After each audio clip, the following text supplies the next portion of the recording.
আপনার ভাতে হাত দিয়ে দিয়েছে। কিন্তু এনআরসি সিএ হয়নি কেন? এতদিন সিএ করে আমার আপনার কি 12টা বাজাতে পারতো না? এই সরকার পারতো। মমতা ব্যানার্জি বলে আমার বুকের উপর দিয়ে সিএ যাবে। এত বড় মিথ্যাবাদী। সিএ হচ্ছে না কেন জানেন? মমতা ব্যানার্জির জন্য না। সিএ হচ্ছে না কারণ সুপ্রিম কোর্টে মামলা করা আছে। রাস্তার লড়াইটা কে বেশি করেছিল ভাই? আব্বাস সিদ্দিকীর নেতৃত্বে রাস্তার লড়াইটা হয়েছিল। আর আইনের লড়াইটা করতে নওশাদ সিদ্দিকীর নেতৃত্বে নওশাদ সিদ্দিকী গিয়ে সুপ্রিম কোর্টে মামলা করে এসেছিল। আর এই সরকার সেই রাত্রে, যে রাত্রে নওশাদ সিদ্দিকী মামলা করতে গেছে, সেই রাত্রে আব্বাস সিদ্দিকীকে 10,000 র‍্যাব পাঠিয়ে তার বাড়িতে হামলা করেছিল। ভুলে যাবেন না। তাই আপনার আটকেছে। কাজে রাস্তার লড়াই ছাড়া কিন্তু কিচ্ছু বাঁচতে পারবেন না। আর আমি ওবিসির ব্যাপারে জোর দিচ্ছি এই কারণে, আপনার ভাতে হাত দিয়ে দিয়েছে। কিন্তু আপনার ছেলেটা, আপনার ভাইফোঁটা, আপনার পাড়ার ছেলেটা ওবিসি সংরক্ষণের সুযোগ নিয়ে সে সরকারি চাকরি করছিল, সে আজকে অনিশ্চয়তার মধ্যে পড়ে গেল। আপনার বাচ্চাটা মেডিকেল কলেজে বারবার ভর্তি হওয়ার সুযোগ নিচ্ছিল, সে ওবিসি কোটায় হয়তো পেয়ে যাচ্ছিল, সেই সুযোগটা কেড়ে নেওয়া হয়েছে। আগামী দিনে আপনার বাচ্চাটা, আপনার ছেলেটা, আপনার নাতিটা, আপনার মেয়েটা আর যাতে কোনো সুযোগ না পায়, সেই জন্য ওবিসি বাতিল করে দেওয়া হলো। আপনি বলবেন যে মুখ্যমন্ত্রী তো মামলা করেছে সুপ্রিম কোর্টে। ভালো কথা, সুপ্রিম কোর্টে মুখ্যমন্ত্রী মামলা করেছেন, মুখ্যমন্ত্রীকে অসংখ্য ধন্যবাদ। আচ্ছা ভাই, মামলা করলে হবে? মামলার শুনানি এখনো হয়নি। মামলার একবারও শুনানি এখনো হয়নি। এইবার শুনে নিন গল্পটা, যদি বাকিটা শুনে নেন তারপরে চায়ের দোকানে বসে আড্ডা মারতে মারতে বলবেন, আলোচনা করবেন।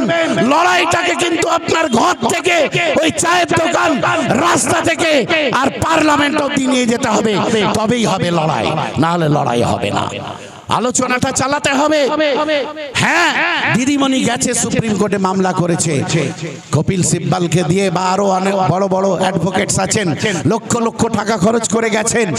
আচ্ছা, হাইকোর্ট কি বলে বাতিল করেছিল ভাই জানেন তো? হাইকোর্ট বলেছিল পদ্ধতিগত ত্রুটি। ওই যে 2012 সালে যে আইনটা তৈরি করলো, ওই আইনের বিভিন্ন ধারা হাইকোর্ট বাতিল করলো। বললো আইন তৈরির যে পদ্ধতিগত কিছু বিষয় আছে, সেই পদ্ধতিগত বিষয়টা মানেনি, পদ্ধতিগত ত্রুটির জন্য হাইকোর্ট বাতিল করলো। আচ্ছা ভাই, সুপ্রিম কোর্টে তুমি গেছো, ভালো, তুমি সুপ্রিম কোর্টে গেছো, ভালো হয়েছে। আচ্ছা ভাই, ইতিমধ্যে পদ্ধতিগত নওশাদ সিদ্দিকী দাবি তুলেছেন, একজন তো পাঠিয়েছেন আপনারা। আমরা সবাই মিলে ভাঙড়ের মানুষকে স্যালুট, ভাঙড়ের মানুষকে সংগ্রামী অভিনন্দন যে তারা একজন বিধায়ককে পাঠিয়েছেন।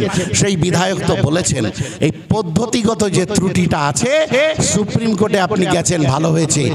ইতিমধ্যে ওই পদ্ধতিগত ত্রুটিটা সংশোধন করে বিধানসভায় আবার বিল পাস করান।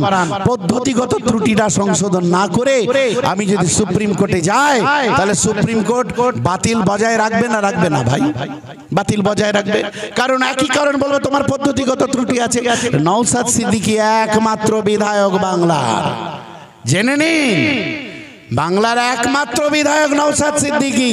সেদিন দাঁড়িয়ে বিধানসভায় তিনি বলেছেন, রাস্তাতেও লড়ছেন, ও দিদিমণি তুমি করেছো, ভালো হয়েছে, তোমাকে ধন্যবাদ জানাই। কিন্তু তুমি ওই পদ্ধতিগত ত্রুটি, যেটা 2012 সালে আইন তৈরিতে ছিল, ওই পদ্ধতিগত ত্রুটিটা তুমি সংশোধন করে বিধানসভায় আবার নতুন করে বিল পাস করিয়ে সুপ্রিম কোর্টে জমা দাও। কেন হবে না সেটা ভাই? হওয়া দরকার কি দরকার না? হওয়া দরকার তো। তাহলে সেই পদ্ধতিগত ত্রুটিটা রেখে উনি সুপ্রিম কোর্টে গেছেন। মানুষকে, অর্থাৎ মুসলমান একটু কম বোঝে, মুসলমান তোরা একটু কম বুঝি, সেটা ভালো। আমি তো সুপ্রিম কোর্টে গেছি, আমি তো তোদের লেগে সুপ্রিম কোর্টে গেছি। সুপ্রিম কোর্ট দেয়নি তো আমি মমতা ব্যানার্জি কি করব? আমি মমতা ব্যানার্জি আরএসএস এর দুর্গা, আমি তারপরেও তোদের জন্য গেছি তো, কিন্তু সুপ্রিম কোর্ট বাতিল করে দিয়েছে। আমি কি করব? ওর কি করার দরকার ছিল? ওর দরকার ছিল পদ্ধতিগত যে ত্রুটি, সেই ত্রুটি সংশোধন করে আইন আদালতের লোকের সঙ্গে আলোচনা করে সংশোধন করে বিল পাস করিয়ে সুপ্রিম কোর্টে জমা দেওয়া। সেটাও করেনি। তাহলে ভাই আপনার ওবিসি থাকুক, এটা মমতা ব্যানার্জি চাইছে না নওশাদ সিদ্দিকী চাইছে? কাজেই এই ওয়াকফ প্রপার্টি নিয়ে যদি মমতা ব্যানার্জি লড়াই করতে যায়, মমতা ব্যানার্জি যাদের দিয়ে লড়াই করাচ্ছেন, আমি তাদের বলবো আগে 25,000 একর জমি উদ্ধারের কথা বলে ওই দিন শুধু মিটিং করে ঘর ঢুকে গেলে হবে না। ছবি খিঁচে নিল একটুখানি, ফটো খিঁচ কল্যাণ ব্যানার্জি করেছিল, ও ফটো হয়ে গেল আর সব ওয়াকফ প্রপার্টি হয়ে গেল। পেয়ে গেলে তুমি ওয়াকফ সম্পত্তি বাঁচানোর জন্য যে লড়াই নওশাদ সিদ্দিকী রাস্তায় করছেন, আদালতে করছেন, তোমাদের যদি হিম্মত থাকে শহীদ মিনার থেকে ঘোষণা দাও যে নওশাদ সিদ্দিকীর নেতৃত্বে রাস্তায় আন্দোলনে থাকবো। আপনারা জানেন যে 2024 মানে যেটা চলছে, তার লোকসভা ইলেকশন যখন প্রচার চলছে, সেই প্রচার চলাকালে হঠাৎ আমরা দেখলাম কলকাতা হাইকোর্টের একটা রায়। সেই রায়ে বলা হলো যে ওবিসি যে সংরক্ষণ বামফ্রন্ট সরকারের আমলে 2010 সালে যে সংরক্ষণটা দেয়া হয়েছিল 10% ওবিসির জন্য, সেই সংরক্ষণটা বাতিল করা হলো। জানি না আমি আপনি ওয়াকফ নিয়ে কতটা ভাবছি, কিন্তু এই রায়টার ফলে ওবিসির মাধ্যমে, ওবিসির 10% সংরক্ষণের মাধ্যমে বাংলার পিছিয়ে পড়া মুসলমান, পিছিয়ে পড়া দলিত এবং অন্যান্য যে অনগ্রসর শ্রেণী আছে, হিন্দুদের মধ্যেও যারা অনগ্রসর, তাদের একটা বড় অংশ ওই 10% চাকরির সংরক্ষণ পেয়েছিল। হ্যাঁ, অবশ্যই তার মধ্যে মুসলিম বেশি। লক্ষ লক্ষ ছেলে তারা এই চাকরির প্রত্যাশী ছিল। আর 2010-এর সেই ওবিসি সংরক্ষণ মোতাবেক হাজার হাজার ছেলে মেয়ে ইতিমধ্যে চাকরি করছে। হাইকোর্ট রায় দেওয়ার ফলে ওই চাকরি যারা পেয়েছিল ওবিসি কোটাতে, তারা অনিশ্চয়তায় দিন গুনছে। ভাই, আমার আপনার বাড়ির ছেলেপুলে, আমার আপনার বাড়ির ছেলেপুলে অনিশ্চয়তায় দিন গুনছে। আর এই ওবিসি সংরক্ষণ 10% চাকরির সংরক্ষণ, শুধু চাকরি না, পড়াশোনা সর্বত্র, সেই সংরক্ষণটা বাতিল হওয়ার ফলে হাজার হাজার আমার আপনার ঘরের ছেলে মেয়েদের চাকরির যে সুযোগটা ছিল সেটাও বন্ধ হয়ে গেল। স্বয়ং মুখ্যমন্ত্রী স্বীকার করেছেন সেটা। মুখ্যমন্ত্রী নিজে বলেছেন যে ওবিসি সংরক্ষণ বাতিল হওয়ার ফলে অনেক জায়গাতে আমি নিয়োগ করতে পারছি না। ভালো কথা। আপনারা বলবেন, আমি একটু সূত্র ধরিয়ে দিই, বুঝতে সুবিধা হবে। 1994 সালে বামফ্রন্ট সরকারের আমলে ওবিসি সংরক্ষণ প্রথম চালু হয়েছিল। 1994 আমাদের বাংলাতে। কত শতাংশ ছিল ভাই? মাত্র 5%। মাত্র 5% ওবিসি সংরক্ষণ ছিল 1994 সালে বাম সরকার করল।